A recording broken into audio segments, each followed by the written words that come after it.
that a candidate for a seat in the National Assembly or the Provincial Assembly who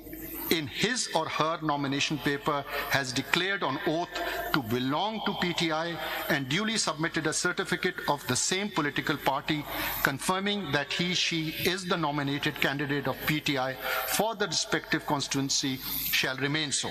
and cannot be declared independent unless he/she submitted a written declaration to the Election Commission of Pakistan or the returning officer to be treated as a candidate of another political party or as an independent candidate.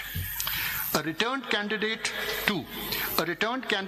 the National Assembly or the Provincial Assembly who in his nomination paper has declared on oath to belong to PTI and duly submitted a certificate of the same political party confirming that he/she is the nominated candidate of PTI for the respective constituency shall remain so. And this consistent position maintained by a returned candidate throughout the electoral process should be legally recognized by the Election Commission of Pakistan, and such returned candidate cannot be treated as a returned candidate of any other political party or as an independent returned candidate. And thus, the reserved seats for women and non-Muslims are to be allotted to PTI accordingly. A candidate nominated